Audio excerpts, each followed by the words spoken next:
Innal hamdalillah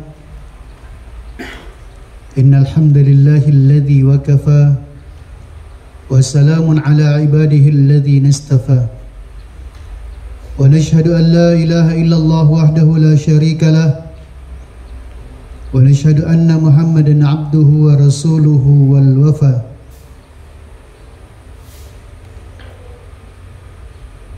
Ad-dawr ats-tsani min hayati Rasulullah sallallahu alaihi wasallam. Pelajaran tingkat yang kedua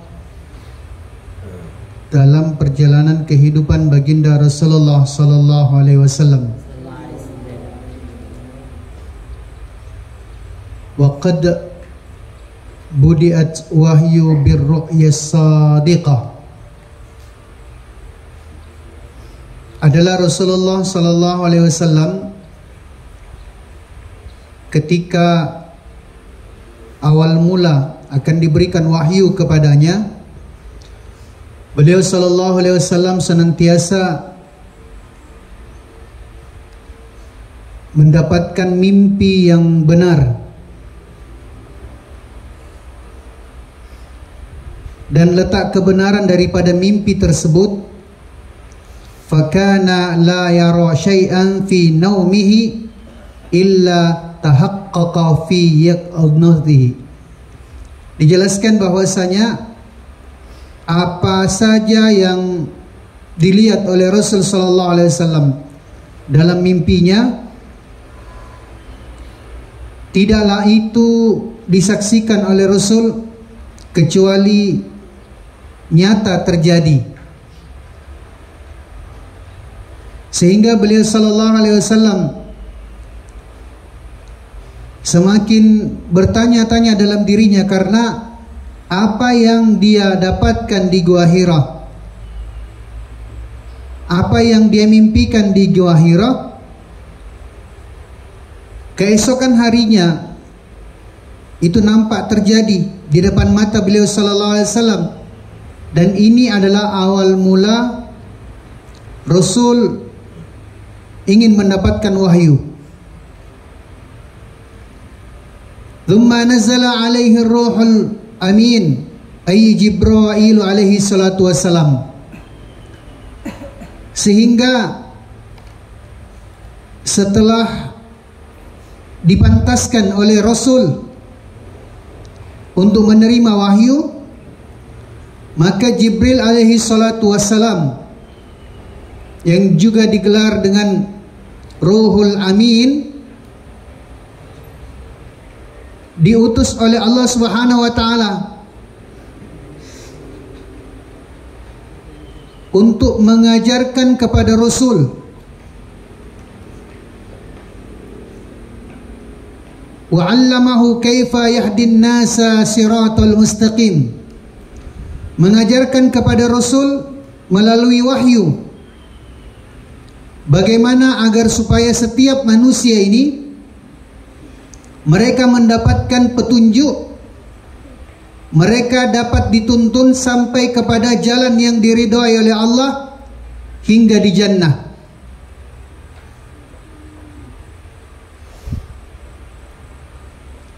Maka Rasul sallallahu alaihi wasallam pada saat itu ketika pertama kali dijumpai oleh Jibril di Gua Hira, Jibril alaihi salatu wassalam mengajarkan kepada Rasul, dan sebaiknya pengajaran ini juga kita jadikan sebagai ibrah, yakni Jibril datang di hadapan Rasul dalam keadaan duduk iftirash. Guru kami menjelaskan, Jibril datang dalam sosok manusia yang tampan dan lembut, bahkan mempertemukan antara lututnya Jibril dengan Rasul dalam keadaan berhadapan dengan posisi duduk iftirash. Dan dapat kita rasakan kalau kita mau lebih mudah untuk menghafal dan lebih kuat hafalannya, maka kita mujahadah dengan duduk iftirash. Mungkin tanpa duduk iftirash, seolah-olah kesannya sama saja kita ketika belajar, menghafal dan sebagainya. Tetapi terkadang cepat lupa, cepat hilang. Kenapa? Karena ada saraf-saraf yang tidak dibuka, ada saraf-saraf yang tidak bekerja pada saat itu. Dan inilah fadilah, keutamaan orang-orang yang membiasakan dirinya dulu iftirash. Bahkan jangankan ulama-ulama mutaqaddimin, guru-guru kita saja, ulama-ulama mutakhirin, ketika duduk di dalam majelis, dia duduk dengan iftirash dan tidak akan merubah posisi kakinya itu meskipun majelisnya itu sampai berjam-jam.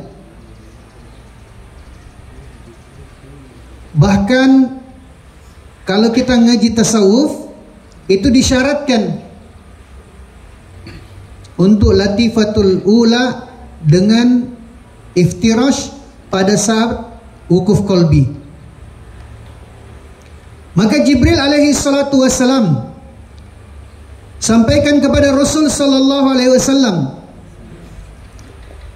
wahyu yang pertama yang diajarkan kepada beliau, Iqra. Maka Rasul sallallahu alaihi wasallam menjawab, ma ana biqari.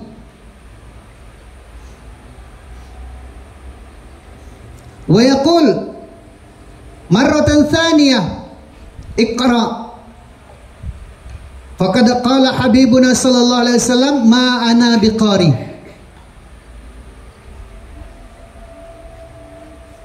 Dua kali Jibril alaihi salatu wassalam beritahu kepada Rasul, Iqra. Ini kalau di dalam bahasa terjemahan kita akan menemukan arti bacalah.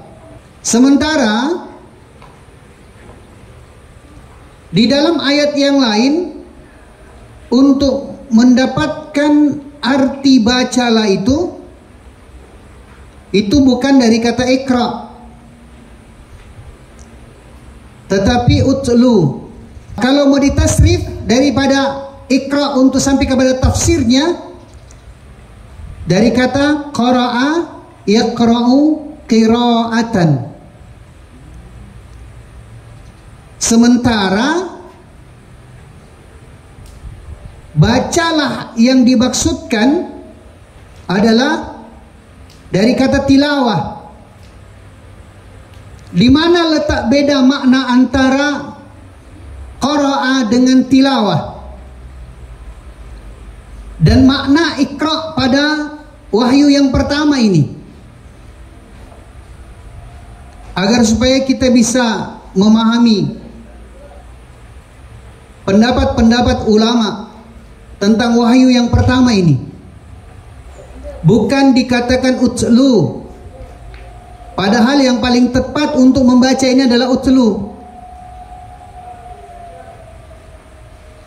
Sehingga ketika digunakan kata ikra untuk menunjukkan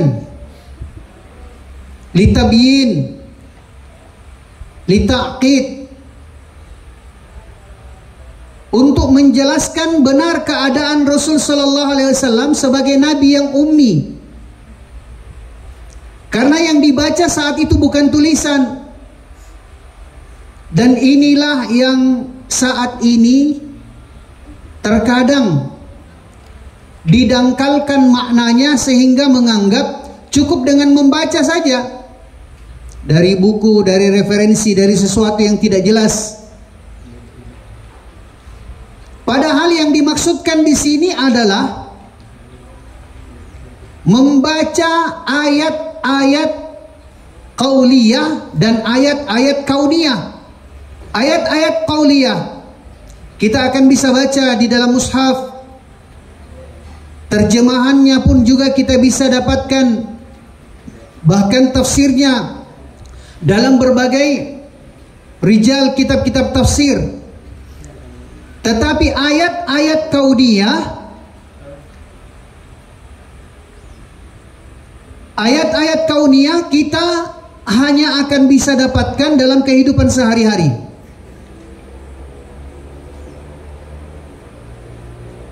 Dan ayat-ayat kauniyah ini tidak cukup hanya dengan melihat saja.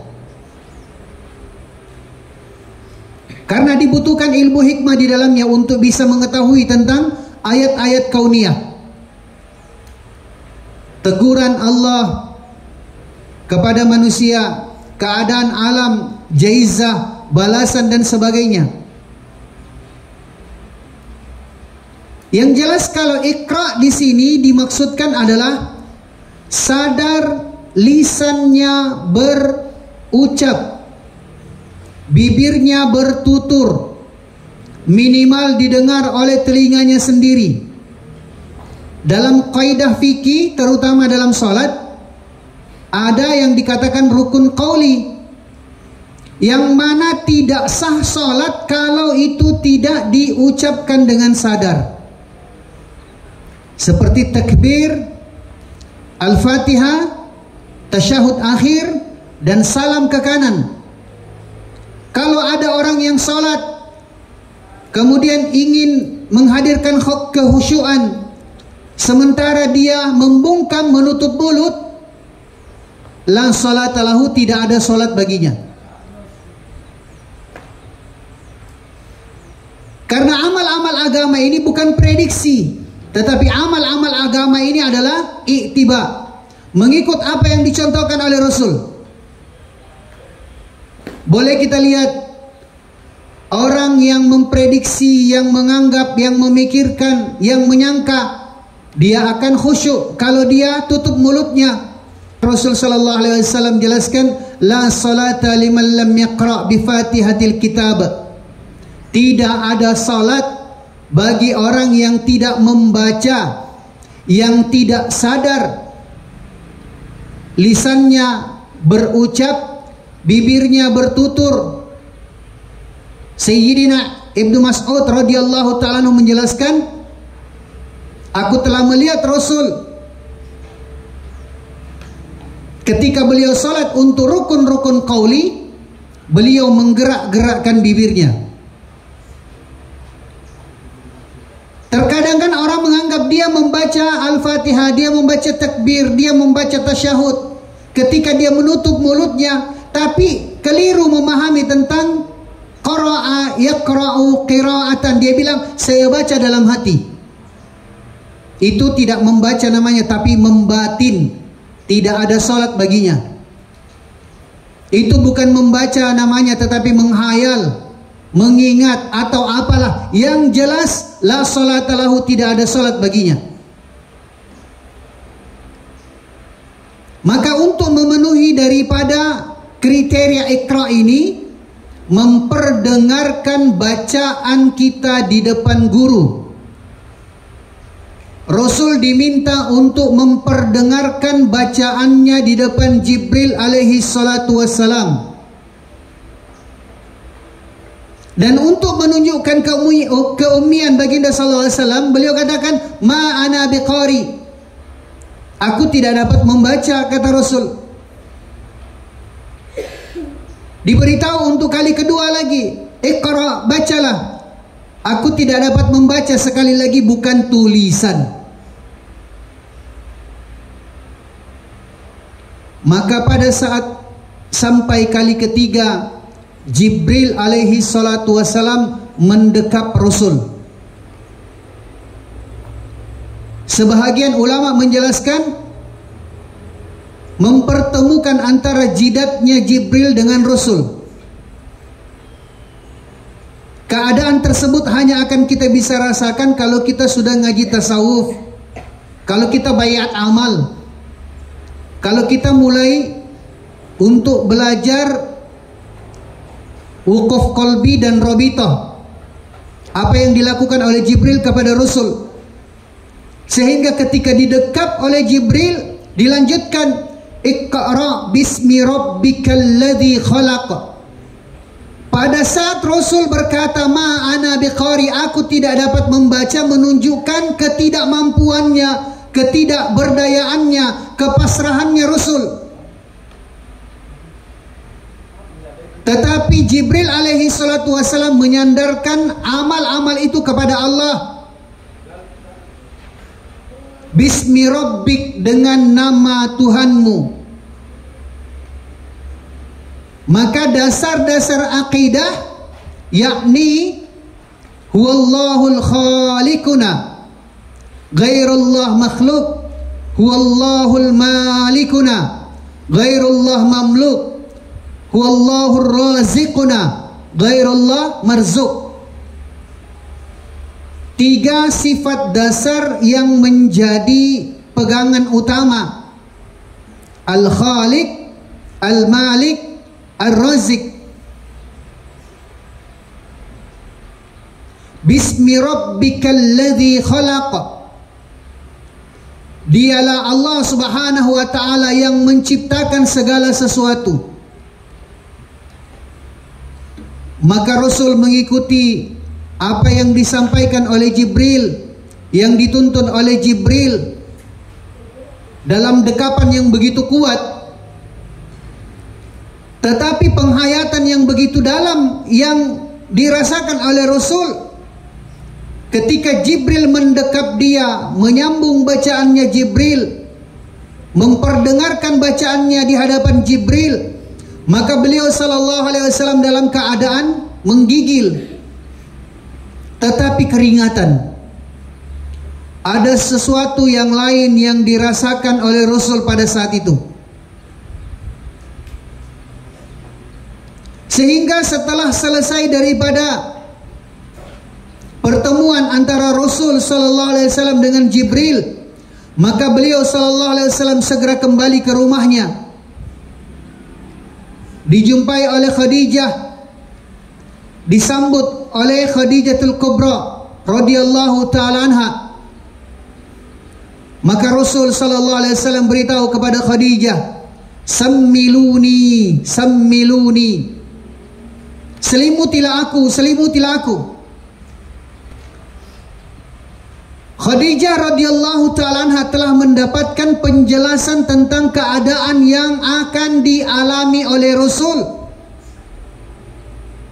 ketika beliau nantinya akan mendapatkan wahyu dari keterangan kitab-kitab terdahulu, dari para ahli kitab. Sehingga Khadijatul Kubra menyelimuti baginda Rasulullah sallallahu alaihi wasallam. Maka para hukama menjelaskan, kata sammiluni di sini pun juga banyak digunakan hari ini oleh orang-orang di sekitar kita, boleh jadi termasuk kita. Tidak ingin kemudian bangkit untuk mendakwahkan daripada kalimat Allah, untuk mengagungkan, membesarkan Allah Subhanahu wa taala dalam usaha liilai kalimatillah, sehingga dia berselimut di balik kemalasannya, dia berselimut di balik kebodohannya, dia berselimut di balik perasaan masa bodohnya. Dan hal ini terjadi dalam diri kita, dalam kehidupan kita. Maka Khadijah menguatkan Rasul, menjelaskan kepada beliau sallallahu alaihi wasallam bahwasanya ini adalah amanah yang besar. Ini adalah tanggung jawab yang besar. Dan saat itu Allah Subhanahu wa taala telah melihat kelayakannya Rasul untuk mengambil amanah nubuah. Sehingga Khadijah yang berusaha untuk menguatkan Rasul. Dan seperti itulah juga yang diharapkan orang-orang yang berada di sekitar kita, menguatkan kita senantiasa untuk perjuangan atas agama. Apa yang terjadi? Rasul sallallahu alaihi wasallam kemudian ditegur, "Ya ayyuhal muddaththir." Dalam ayat yang lain juga menjelaskan, ya ayyuhal muzammil, qum fa'anzir, bangkitlah engkau, berikanlah peringatan, sampaikanlah apa yang telah diajarkan kepadamu. Maka Rasul sallallahu alaihi wasallam kemudian bangkit, hilang perasaan takutnya, hilang perasaan letih dan capeknya. Beliau sallallahu alaihi wasallam mencampakkan daripada selimutnya. Kemudian Rasul menjelaskan kepada Khadijah, la rahata ba'dal yaum. Sejak saat itu, kata Rasul, tidak lagi ada kata istirahat sejak hari itu. Sehingga apa yang terjadi? Maksud dan tujuan hidupnya Rasul pada saat itu sudah berubah. Guru-guru kami menjelaskan, dulu Rasul juga pedagang, dulu Rasul kerja dunia, dulu Rasul buat ini itu dan sebagainya. Tetapi ketika diberikan amanah yang lebih besar kepadanya, Rasul sallallahu alaihi wasallam telah mewakafkan seluruh hidupnya untuk perjuangan atas agama. Dan Al-Quran telah menjelaskan apa yang telah dibuat oleh Rasul. Inna laka fin nahari sabhan tawila. Usaha yang dibuat oleh Rasul ketika di siang hari mendatangi setiap manusia, mengetuk setiap pintu rumah dan pintu hati, mengusahakan bagaimana setiap manusia ini bisa kenal kepada Allah. Bahkan orang-orang yang bejat sekalipun didatangi, dijumpai oleh Rasul. Para hukama menjelaskan bersifat seperti hujan. Orang yang membawa amanah dakwah itu bersifat seperti hujan. Hujan itu tidak pantang menyerah dan tidak memilih. Hujan turun di laut, hujan turun di sungai, di sumur, hujan turun di tanah berpasir, tanah keras, tanah tandus, semua disirami oleh hujan.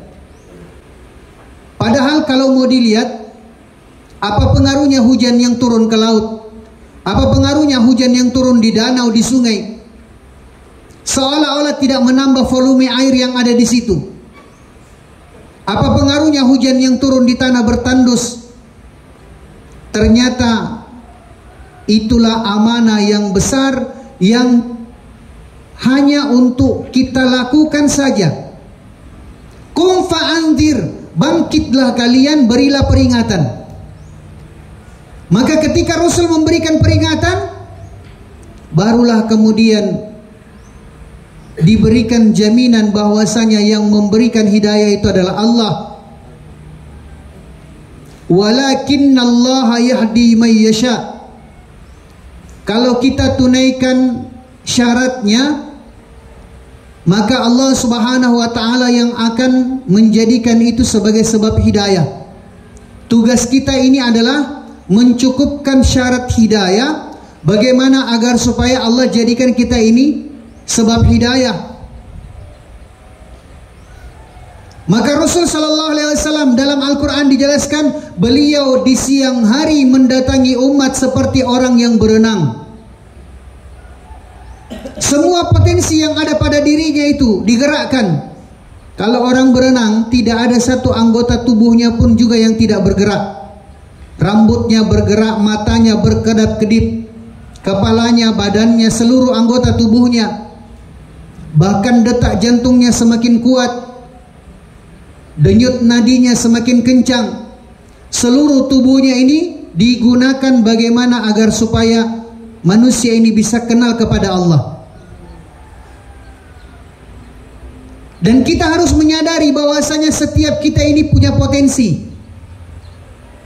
Ada saja potensi yang telah Allah Subhanahu wa taala titipkan pada diri kita, sehingga kita ini bisa menjadi sebab hidayah untuk membawa agama, untuk memikul amanah yang besar, menyampaikan agama kepada setiap manusia.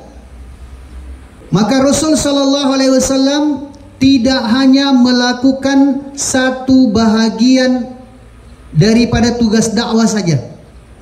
Tidak hanya ceramah ke sana kemari, tidak hanya kemudian menyampaikan agama ke sana kemari, tidak. Tetapi disempurnakan ikhtiarnya. Kalau di dalam sebuah makalah yang masyhur, terutama di kalangan para santri, keadaannya Rasul itu dijelaskan, furusatun fin nahar wa ruhbatun fil lail. Beliau sallallahu alaihi wasallam sebagai pembawa agama dan para dai di siang hari seperti penunggang-penunggang kuda, yang mana dia ini bergerak dengan cepat, konsentrasinya penuh, semua potensinya ini digunakan di siang hari seperti orang yang berkuda. Warahbatun fil lail, siang harinya dia gagah perkasa, tetapi malam harinya dia seperti rahib-rahib, bermunajat, berdoa, menangis kepada Allah, meminta kepada Allah dalam qiyamul lail, dalam tahajudnya dia doa kepada Allah. Siang hari dia berusaha untuk membujuk manusia agar supaya dia bisa kenal kepada Allah. Malam hari dia merengek-rengek kepada Allah agar supaya bisa memberikan hidayah kepada manusia. Sehingga mulianya cita-cita Rasul, usaha yang dibuat oleh Rasul sallallahu alaihi wasallam ini dijelaskan oleh Jibril alaihi salatu wassalam, wa yurshiduhum ila ittiba'id dinil qawim, agar supaya usaha yang dilakukan itu menjadi sebab petunjuk, menunjuki kepada manusia ini untuk mengikuti jalan yang lurus, berpegang teguh di dalam agama, di dalam syariah, sehingga kesempurnaan agama itu kalau dijadikan sebagai pondasi dari apa yang disampaikan kejadian pada awal mula diberikannya wahyu kepada Rasul, sebenarnya ini sudah cukup untuk menyeru kita semua agar supaya mengambil tanggung jawab dakwah, agar supaya kita ini berharap kiranya Allah Subhanahu wa taala jadikan diri kita sebagai sebab tersampainya hidayah dan usaha atas hidayah. Dan apa yang terjadi boleh kita lihat, ternyata Rasul sallallahu alaihi wasallam ketika telah mendapatkan wahyu dan melakukan usaha-usaha untuk menjadi sebab hidayah, tarbiyah itu datang pada diri Rasul. Tarbiyah yang sempurna itu bisa hadir, tetapi bukan untuk melemahkan beliau di dalam tanggung jawab dakwah, tetapi semakin menguatkannya. Seperti itulah juga kita nanti di dalam kehidupan kita. Ada tarbiyah, ada hambatan, ada ujian, yang mana itu semua kita sandarkan ini adalah jalan yang Allah Subhanahu wa taala telah tetapkan bagi saya untuk menguatkan saya di dalam dakwah, untuk menguatkan saya di dalam agama, bukan malah melemahkan kita. Sehingga ketika kita bisa memahami awal mula wahyu yang diberikan kepada Rasul dengan satu ayat, yakni Iqra, bukan utlu, bukan kata tilawah, berarti siapapun kita orangnya. Jangankan kita yang bisa berbicara, hari ini kita lihat, Masya Allah, harusnya malu kita. Jemaah-jemaah yang bisu sudah dikirimkan, dibentuk jemaahnya, untuk kemudian bagaimana mereka ini diusahakan dan diupayakan untuk menjadi sebab hidayah. untuk menyampaikan agama dengan bahasa dia, dengan kemampuan yang ada pada dirinya. Jangankan kita yang memiliki tangan dan kaki, orang lumpuh, orang pincang, orang yang bahkan dia cacat, jasadnya tidak lengkap pun juga hari ini telah bergerak bersama-sama untuk menjadi sebab hidayah, membawa agama ini ke setiap penjuru dunia. Dan persoalan tersebut telah ditunjukkan oleh Rasul dengan satu i'tiqad yang juga senantiasa kita ingin ulang-ulang. Beliau sallallahu alaihi wasallam telah sampaikan kepada Khadijah, la rahata ba'dal yaum. Semoga apa yang kita dapatkan bukan cuma satu ayat saja, bukan cuma satu surah saja, berapa juz Al-Quran yang telah Allah sematkan dalam hati kita, yang telah Allah jadikan itu sebagai ilmu, maka akan semakin kuat kesannya apabila kita dakwahkan daripada persoalan tersebut sebagai bukti bahwasanya kita ini mensyukuri atas nikmat yang Allah Subhanahu wa taala berikan kepada kita semua. Wallahu a'lam bishawab. Al-haqqu bir rabbik fala takunanna minal mumtarin. Subhanakallahumma wa bihamdika nashhadu an la ilaha illa anta nastaghfiruka wa natubu ilaik. Subhana rabbika rabbil izzati amma yasifun wa salamun alal mursalin walhamdulillahi rabbil alamin. Wassalamu alaikum warahmatullahi wabarakatuh.